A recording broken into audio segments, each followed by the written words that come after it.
अस्सलाम वालेकुम। आज ही हम नारोवाल के पास एक डेयरी फार्म है, यहाँ पर मियाँ आतिफ़ साहब इसको ओन करते हैं, रन करते हैं। तो ख़्याल था कि इसको हम देखें कि हमारे इलाके में कोई इंडस्ट्री नहीं है, एग्रीकल्चर है और बिल्कुल बॉर्डर का एरिया है। तो यहाँ पर ब्लेसिंग ये है कि इंडस्ट्री का ना होना हमारे लिए एक ब्लेसिंग है।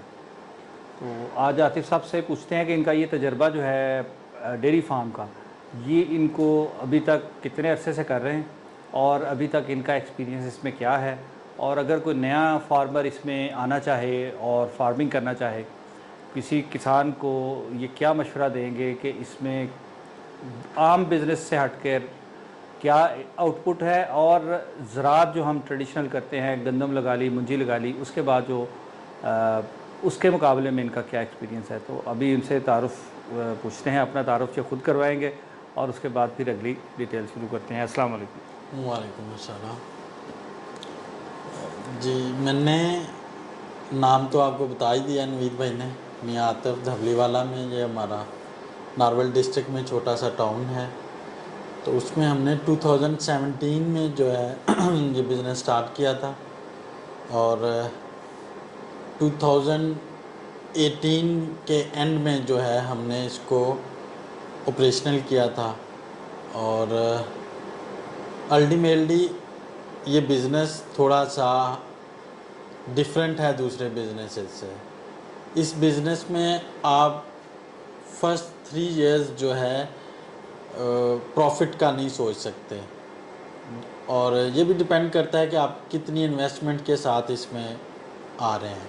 अगर तो छोटी इन्वेस्टमेंट के साथ आ रहे हैं तो फिर ये आप ये भूल जाएं कि आप फर्स्ट 3 इयर्स आपको कोई प्रॉफिट आएगा, और अगर ज़्यादा इन्वेस्टमेंट के साथ आ रहे हैं तो विद इन 6 मंथ आप जो है वो प्रॉफिटेबिलिटी में चले जाएंगे। आपको क्या मुश्किलात क्या आई हैं इसको जब शुरू किया है? तो आपका बैकग्राउंड ये था, क्या बैकग्राउंड नहीं, था? हमारा बैकग्राउंड बिल्कुल भी नहीं था। हम लोग ना तो डेयरी का कोई बैकग्राउंड था, ना एग्रीकल्चरल का था। जी। पेरेंट्स करते थे, वो भी उन्होंने काफ़ी अर्सा हो गया छोड़ दिया। एक्चुअली मैं तो शुरू में पाकिस्तान में प्राइवेट सेक्टर में एक जॉब कर रहा था, और वहाँ से फिर मैंने इंग्लैंड चला गया हाई स्टडीज़ के लिए। तो वहाँ पे जाके फिर शुरू में तो और जॉब्स भी करनी पड़ी, फिर बाद में बिजनेस किए, रेस्टोरेंट एक बनाया, उसके बाद इंश्योरेंस कंपनी थी।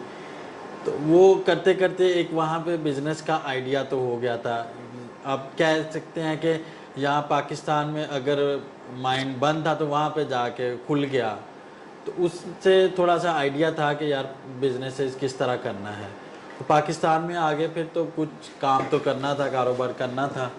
तो ये फिर हमें जो है अपने गांव में, हमारे पास ज़मीन अपनी थी, तो हमने सोचा कि चलें डेयरी फार्म बना लेते हैं। तो लेट्स सी।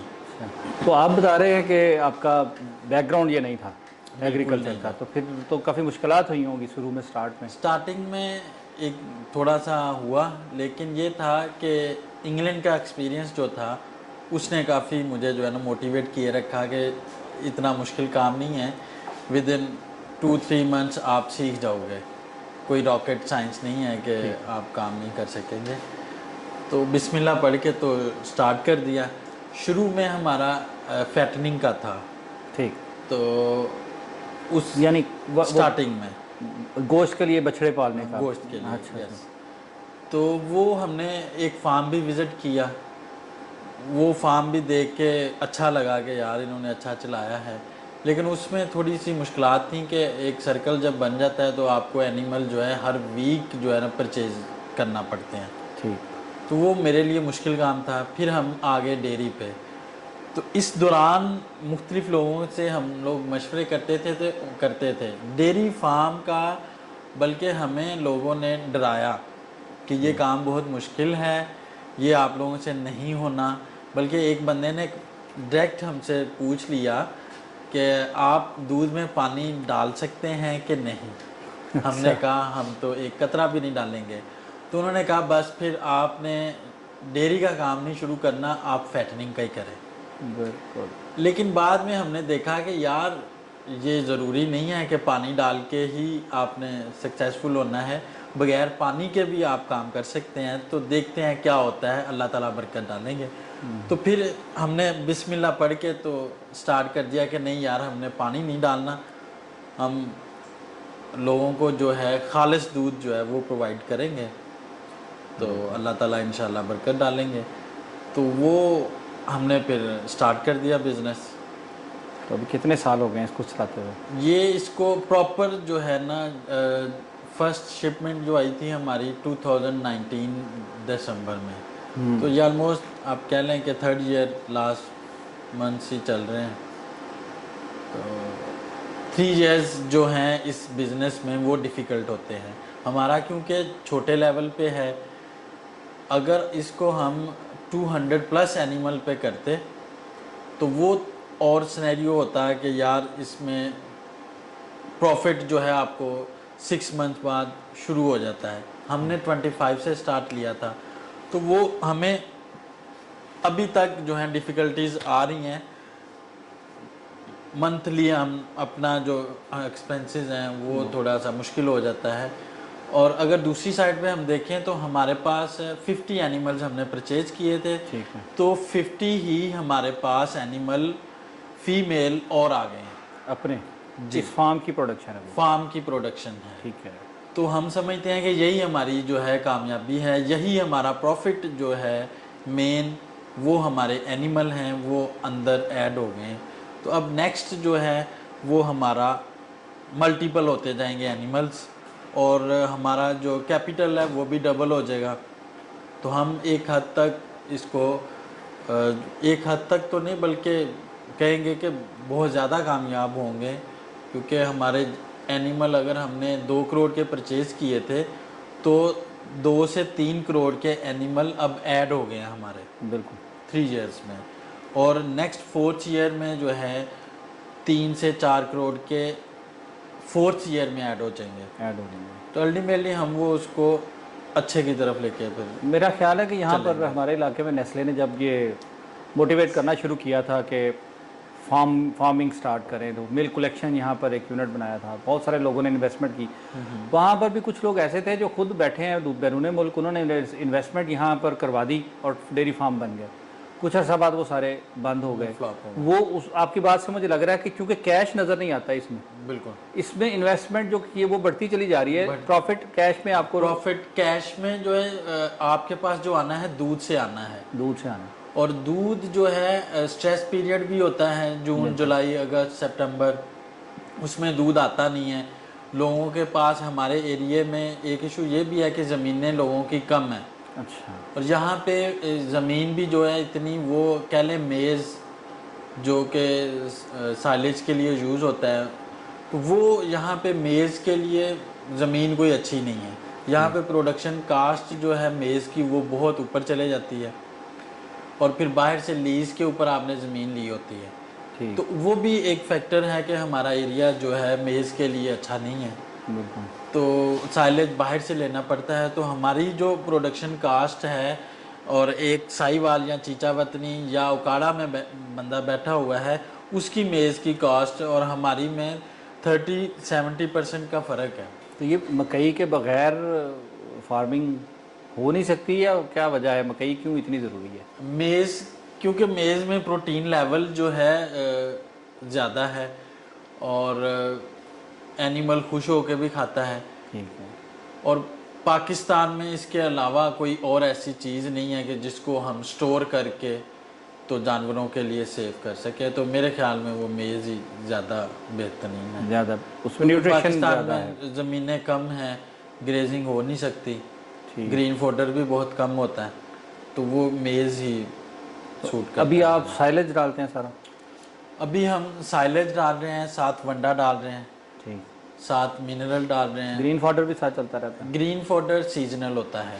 अच्छा। बरसीन आता है आपका नवंबर दिसंबर में, वो जवा रोड ग्रास भी डाल देते हैं अगर वो अवेलेबल हो तो।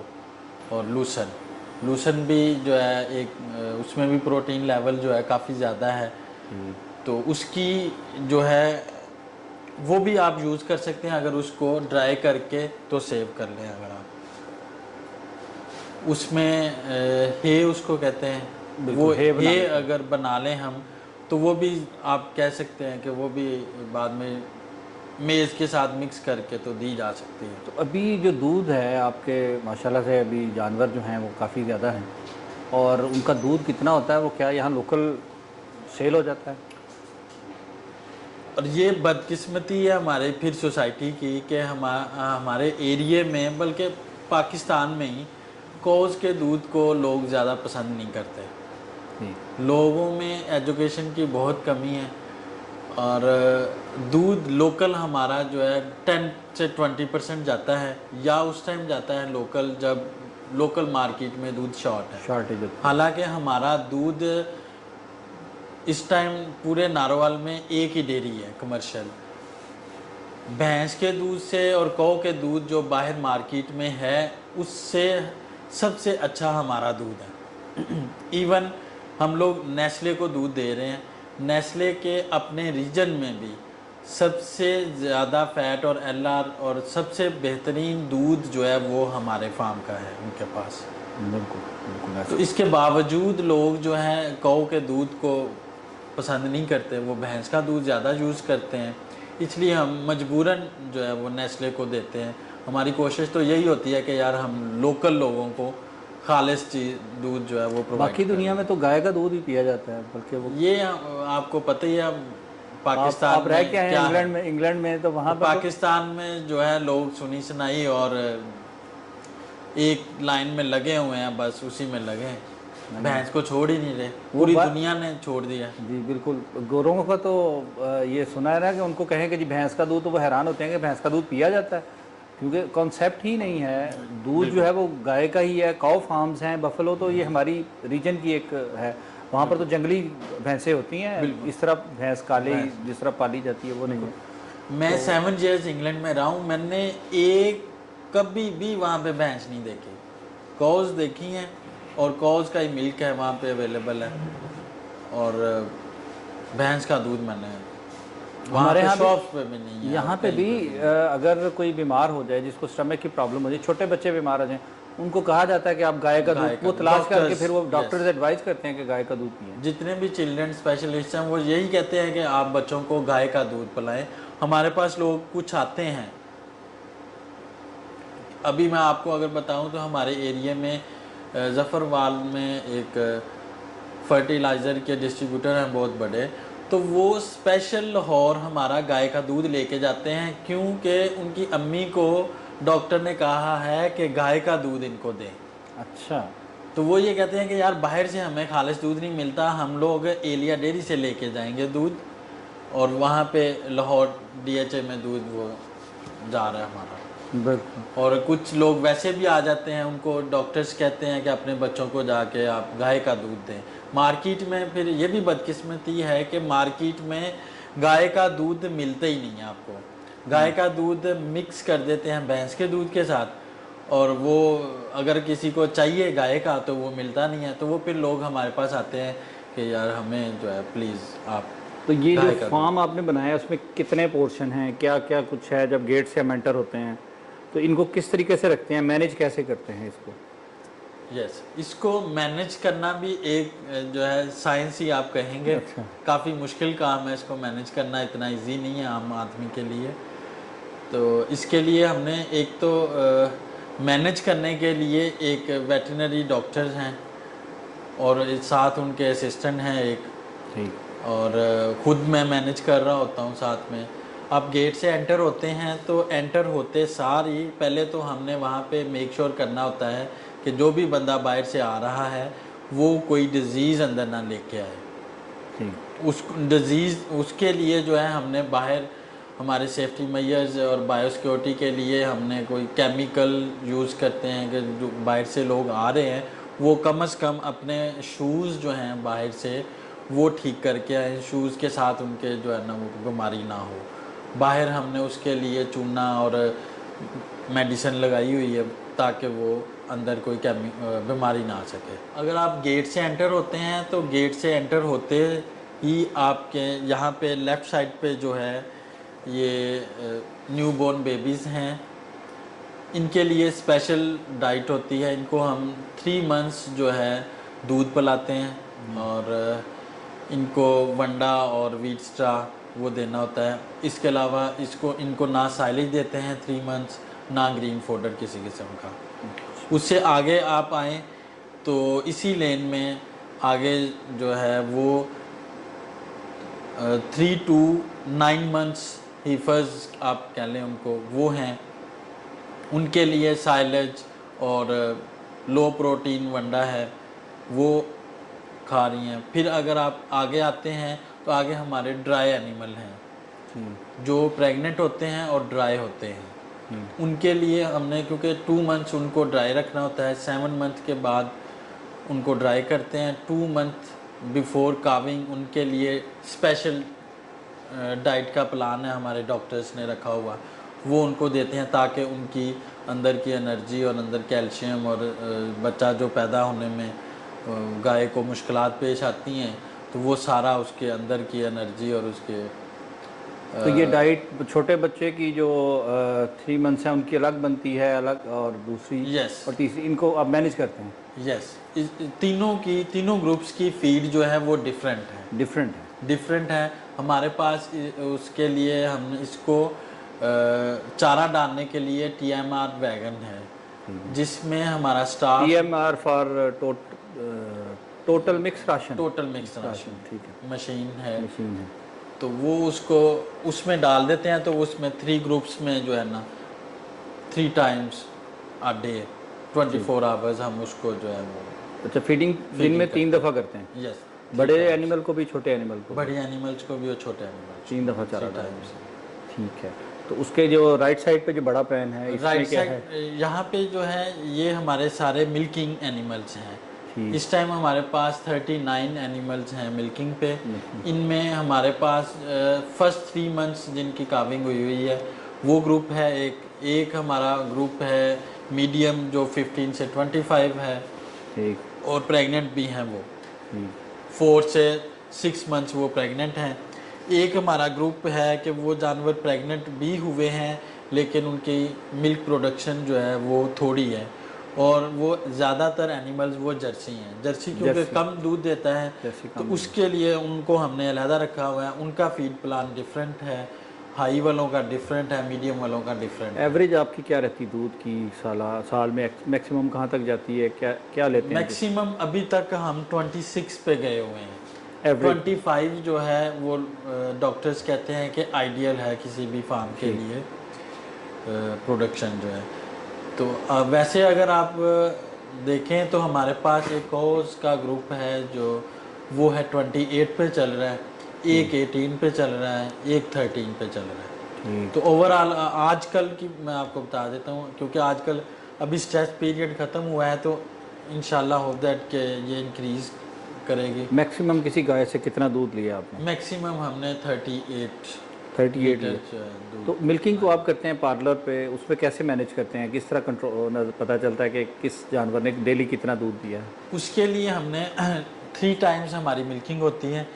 हर मिल्किंग के टाइम हमारा डॉक्टर जो है वो साथ बैठता है और हमने वेट स्केल जो है वो साथ रखा हुआ है। दूध हर वक्त जो है वो मैयर होता है। मिल्किंग हो रही है तो हर कौ का 1 by 1 मिल्क हम जो है मैयर करते हैं, उसका रिकॉर्ड होता है। और साथ ही हमारे पास एक सॉफ्टवेयर है, डेली सॉफ्टवेयर है, उसमें हम एंटर करते हैं तो उसमें हमें पता चलता है कि हमारे एनिमल कहाँ जा रहा है।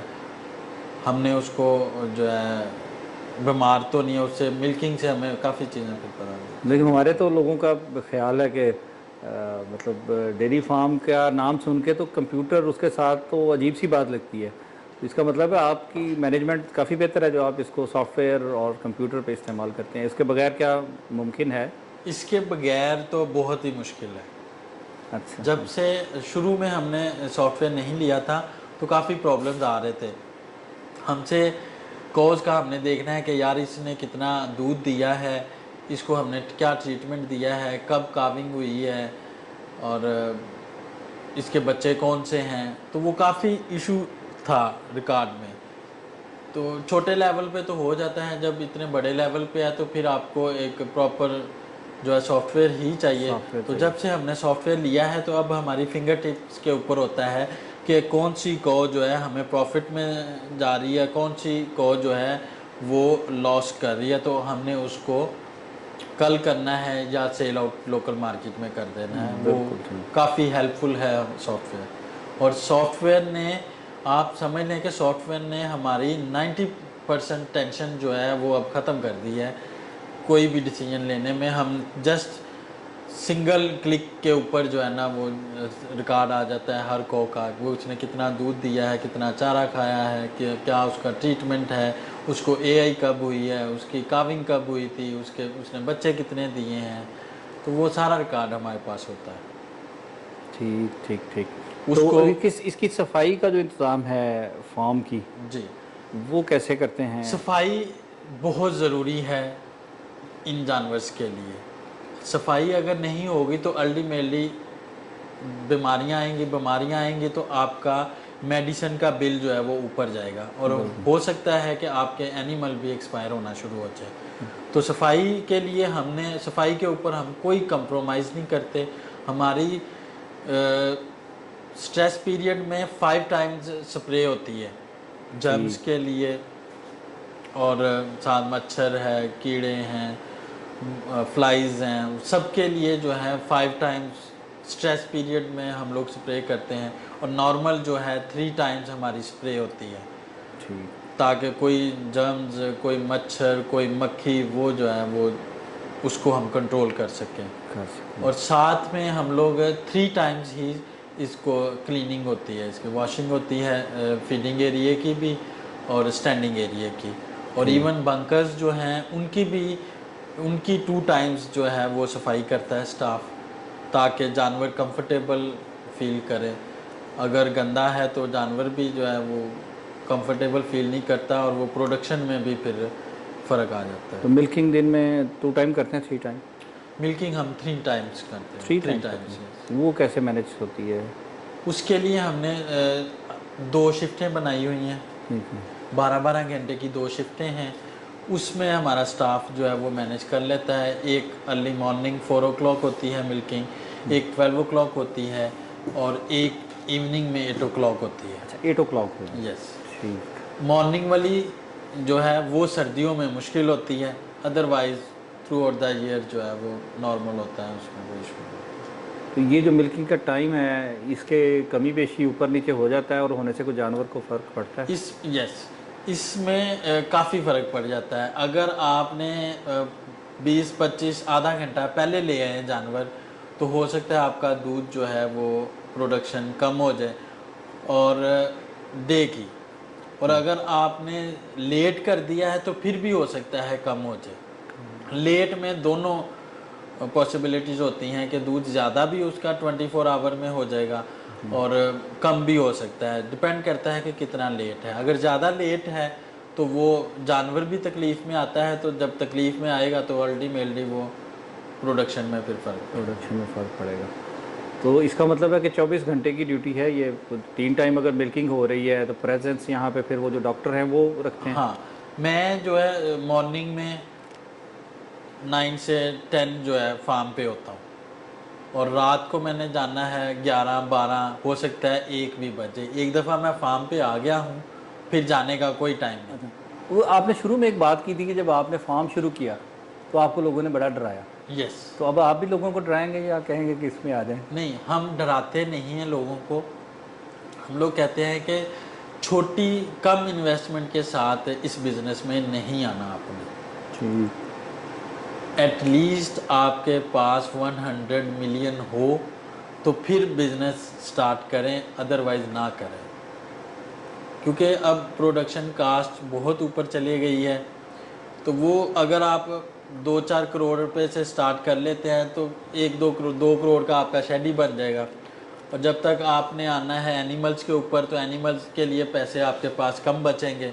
फिर आपको ट्रैक्टर भी चाहिए, TMR वैगन भी चाहिए, पार्लर चाहिए, फ़ैन चाहिए, शावर चाहिए, वो एक अलग खर्चे होते हैं। तो इसके लिए बेहतर यही है कि शुरू में ये बिज़नेस जो है छोटी इन्वेस्टमेंट से नहीं स्टार्ट करना चाहिए। हम लोग हर किसी को यही मशवरा देते हैं कि बिज़नेस अच्छा है लेकिन थोड़े पैसों वाला नहीं है। मतलब हमें एक प्रॉब्लम ये भी आती है ना कि हम लोग जानवरों को के इस डेयरी के बिज़नेस को हम समझते हैं जानवर पालना। बेसिकली ये एक बिज़नेस है, इसको बिज़नेस के तरीके से ही चलाएंगे तो चलेगा। यस, रनिंग कैपिटल का हम सोचते ही नहीं है कि हम ख़रीदने के लिए जानवर चीज़ें बनाने के लिए तो है, क्या रनिंग कैपिटल भी है हमारे पास या नहीं? यस, ये मैं इसको भी मैं यही कहूँगा, ये भी हमारी कौम का जो है ना बहुत बड़ा अलमिया है कि हमारे पास जब भी हम सोचते हैं कोई बिज़नेस स्टार्ट करते हुए तो यही होता है कि यार शुरू कर दो बस। वो कर लें। तो रनिंग जो एक्सपेंसेस होते हैं या रनिंग कैपिटल जो रिक्वायर्ड होता है वो हमारे पास होता ही नहीं है। बिल्कुल। और इस बिज़नेस में इसके बगैर आप चल ही नहीं सकते। सही सही। आपने शेड बना लिया है और रनिंग एक्सपेंसेस के लिए आपके पास फंड्स नहीं है तो फिर तो आप ये समझ लें कि आप विद इन 2 मंथ्स जो है ना आप लॉस कर जाएंगे। ये बहुत बड़ा एक मसला है, इशू है। ये हमारी पूरी कौम का मसला है। ये देखें, कोई फैक्ट्री है तो आपने मशीनें स्टॉप कर दी और 2 माह बाद दोबारा अरेंज करके तो चला लेंगे, लेकिन ये लाइव स्टॉक है। इसको खाना भी चाहिए, इसका वो सारी लवाजमात जो हैं उसको पूरे चाहिए, और फिर जो मिल्किंग है ये बहुत बड़ा एक फैक्टर है कि मिल्किंग टाइमली होनी चाहिए, डेली होनी चाहिए। नहीं होगी तो वो भी जानवर मर सकता है। एक जानवर की अगर मिल्किंग नहीं मिल्किंग में यस, अगर मिल्किंग लेट हो गई तो वाकई वो एनिमल जो है वो मरने के करीब चला जाता है अगर उसका दूध टाइम पे ना निकाला जाए। बिल्कुल। और दूसरी बात यह है कि पाकिस्तान में हम लोग बिज़नेस की भी हमें एजुकेशन ही नहीं दी गई। हम लोग रवायती तालीम में पढ़े हुए हैं बस अभी तक, तो बस उसने दुकान डाल ली तो उसको देख के हमने कारोबार कर लिया। कोई रिसर्च नहीं है, कोई वो इदारा नहीं है कि जो लोगों को गाइड करे कि यार आपने बिज़नेस करना है तो इसके लिए फिजिबिलिटी रिपोर्ट है या इसको मैनेज आपने किस तरह से करना है। कोई ट्रेनिंग इंस्टीट्यूट नहीं है, तो वो प्रॉब्लम तो फिर है। ये हमारी TMR वैगन है, टोटल मिक्स राशन मशीन है। इसके अंदर हम साइलेज, वंडा, तूड़ी, मिनरल्स, फैट डाल देते हैं। इसके अंदर एक मिक्सर लगा हुआ है, उसको पहले वो मिक्स करता है 20 मिनट्स के लिए। ट्रैक्टर के साथ इसको मिक्स करते हैं, फिर ऑटोमेटिकली ये फीडिंग एरिया में स्प्रेड करती जाती है मशीन।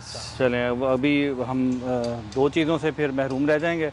एक आपकी ये जो TMR वैगन की जो फंक्शन है, और दूसरा मिल्किंग आपकी रात 8 बजे यहाँ पर फार्म पे मिल्किंग होती है। ये साइलेज बंकर्स हैं हमारे, ये जो खुद बनाते हैं। यस, जो परचेज करते हैं। परचेज नहीं, ये हमारे अपनी फील्ड के हैं।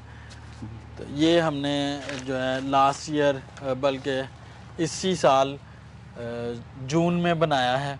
एक हमारा बंकर ख़त्म हो गया है, ये जो है दिसंबर तक चला। नकाब कुशाई कराएंगे। यस, ये दिसंबर तक जो है चलेगा। तो इसमें क्या खास चीज़ होती है, बनाते कैसे हैं? ये भी थोड़ा सा ये देखें, ये है, ये मेज़ को जो है चॉप किया जाता है और इसको जो है 40 डेज़ के लिए हम यहाँ पे बंद कर देते हैं। 40 डेज़ के बाद इसको ओपन करते हैं, एयर टाइट। इसमें और कुछ डालते हैं? कर देते हैं। इसमें हमने इस दफ़ा जो है सिर्फ साल्ट डाला है। ठीक। इनिकोलेंट जो है वो नहीं डाला इसमें। वैसे वो भी डालना चाहिए लेकिन इस साल हमने नहीं डाला। ठीक है। तो ये जानवरों का पसंदीदा चारा है? यस, ये जानवरों का सबसे पसंदीदा चारा है। ठीक है। तो अब और इसके बगैर जानवर दूध भी नहीं देते। अगर ये ना हम दें तो फिर जानवर जो है दूध 2 से 3 किलो दूध देंगे बस। अच्छा, ये जो हाई यील्डिंग एनिमल हैं इनकी जेनेटिक का भी फ़र्क है, लेकिन फॉडर जो है वो फॉडर भी जो है वो मेन इनके लिए आप कह सकते हैं कि मेन थिंग है कि फॉडर के बगैर तो कोई चीज़ लाइव जो है वो कैसे ज़िंदा रह सकती है। या आपको बल्कि जब इतना ज़्यादा दूध देना है तो उसको एनर्जी भी उतनी रिक्वायर्ड है। हम घरों पे तो इसी तरह होता है, थोड़े थोड़े दूध देते हैं। और जो एनिमल, इसमें मैं एक और बात ऐड कर देता हूँ कि जो एनिमल हमारे 30+ हैं उनको हम वंडा जो है 2:1 की रेशो से दे रहे हैं। ठीक। अगर हमारा वैसे नॉर्मली डेयरी में जो है 3:1 की रेशो से वंडा दिया जाता है, लेकिन जो हाई प्रोडक्शन वाले एनिमल हैं उनको 2:1 की रेशो से वंडा दिया 2 जाता लीटर है। अगर दूध देते हैं तो 1 1 किलो हमने वंडा देना है। अमूमी अगर तौर पे 3 किलो पे 1 किलो 3 किलो पे होता है, लेकिन डॉक्टर हजरात कहते हैं कि जो जानवर ज़्यादा दूध दे रहा है उसको ज़्यादा वंडा डालें। तो इसलिए हम आप कह सकते हैं कि हमारे पास अगर 36 लीटर वाली को है तो उसको टेक्निकली हमें जो है 18 लीटर केजी जो है वो वंडा देना चाहिए। यहाँ से एनिमल आते हैं, ठीक है, और ये उनका एग्जिट है आफ्टर मिल्किंग। एंट्रेंस उस साइड पे। एंट्रेंस ये मेन जो अंदर है, पाइपों के अंदर जो एरिया है ये एंट्रेंस है, और ये जो है ये एग्जिट है उनका। और ये जो और पानी ये फूड डिप है, अगर किसी जानवर का पाँव खराब है तो वो इसको हम इसके अंदर जो है ना 15 से 20 मिनट खड़ा करते हैं ताकि वो उसके हील हो सके उसका जख्म। ठीक, एंटीसेप्टिक उसको कोई भी महलूल डाल के। जी। तो यहाँ पर एनिमल खुद आते हैं, जब आके उन्होंने अपनी अपनी जगह पे लग जाना है, और जो हमारा मिलकर लड़का है उसने पहले उनके टीट्स धोता है। टीट्स धोने के बाद उसने जो मिल्किंग मशीन के क्लस्टर हैं वो लगाता है, और फिर उस दूध आता है। जब दूध ख़त्म हो जाता है तो फिर उन पाइप से नज़र आना शुरू हो जाता है कि अब दूध नहीं आ रहा। आ जाएं। ये आज हमारा एक्चुअली थोड़ा सा मेंटेनेंस का काम हो रहा है, तो आपको थोड़े सा प्रॉब्लम होगा। मिल्किंग एनिमल की जब मिल्किंग हो जाती है तो उसके बाद भी हम उसके टीट्स को जो है एक सलूशन लगाते हैं जिससे उनका जो है वो जर्म्स वगैरह नहीं जाते टीट्स के अंदर। ठीक, तो जो मिल्किंग वाले स्टाफ है वो नीचे होता है? यस, वो मिल्किंग वाला स्टाफ जो है नीचे खड़ा होएगा, और इधर जो है ये जानवर इधर खड़े होते हैं। बैक साइड होगी, बैक और वो नीचे से इनको वो क्लस्टर लगा के मिल्किंग कर लेते हैं। बैक साइड पे आके लग जाते हैं, नीचे से वो फिर वॉश करते हैं तो क्लस्टर दूध इन बकेट में चला जाता है? दूध इन बकेट्स में जाता है। ये हमारा अभी जो है इतना मॉडर्न नहीं है, इसको मैनुअली बकेट्स को हम उठा के फिर चिलर में लेके जाते हैं। अभी लेटेस्ट जो सिस्टम है वो इधर से डायरेक्ट दूध जो है चिलर में चला जाता है। चिलर में चला जाएगा। तो ये चिलर की इंस्टॉलेशन हो रही है या रिप्लेसमेंट? जी, ये हमारे चिलर की जो है ना, नया चिलर जो है इंस्टॉल हो रहा है, तो वो लड़के लगे हुए हैं। यहाँ पे ऑटोमेटिक दूध हमारा जो है चला जाया करेगा। और ये हमारा फ्यूचर प्लानिंग का भी हिस्सा है, ये वाला चिलर रूम जो है। नेक्स्ट अगर हमने अपना ब्रांड लॉन्च करना है तो सारी मशीनरी इसी एक चिलर रूम के अंदर जो है वो आ जाएगी। हम लोकल मार्केट जो है वो कैप्चर करना चाह रहे हैं, लोकल मार्केट में हम जो है अपने दूध सेल करें। तो इससे पहले वाला चिलर जिसमें इस वक्त दूध होगा उसमें? यस, ये इसमें होगा? नहीं, उसमें है। उसको देख लेते हैं क्या होता है। आए, आपको हम अपना चिलर रूम जो है, टेम्परेरी चिलर रूम जो है वो विज़िट करवाते हैं और दिखाते हैं आपको दूध किस तरह से इसमें जो है सेफ होता है। ये मैं यहाँ से इसको ओपन करते हैं, और ये ऑटोमेटिक है पूरा चिलर। 4 डिग्री पे इसके अंदर दूध हमने स्टोर करना होता है, और विदिन 24 आवर्स नेस्ले की गाड़ी आती है और दूध वो लेके इधर से चले जाते हैं। तो ये जो फ़ैन, ये इसको मिक्स करने ये इस दूध जो है अगर स्टॉप है तो वो चांसेस हैं कि वो ख़राब भी हो सकता है, क्रिस्टल भी बन सकता है। तो इसके लिए एक ये अंदर मोटर लगी हुई है जो चलती रहती है। वो असल में इसका हमारे ऑटोमेटिकली हर आधे घंटे के बाद लोकली ये मिथ मशहूर है ना कि ये दूध बनाने वाली मशीन है। Yes. लोग यही समझते हैं कि वो उधर वो लगा हुआ है मिक्सर जैसे है, तो ये दूध बनाने वाली मशीन पाउडर डाल के तो शायद कोई चीज़ बना, लेकिन असल में ये दूध की क्वालिटी को मेंटेन रखने के ये ज़रूरी है। ये अब हम इसको बंद कर देंगे तो मक्खी शक्की ना चली जाए अंदर। फ्लाइज बहुत है पाकिस्तान में। ठीक, आपका बहुत शुक्रिया, इतना वक्त दिया आपने, अच्छा खासा इंफॉर्मेटिव आपसे गुफ्तगू रही, और कोशिश करेंगे कि फिर जो लोग हमें सवाल पूछेंगे इसमें चैनल पे, उसके मतलब अगर मज़ीद इन्फॉर्मेशन आपसे फिर हम वक्तन फ़क्तन लेते रहेंगे। तो बहुत शुक्रिया आपके इस टाइम देने का। Thank you. आपका भी बहुत शुक्रिया।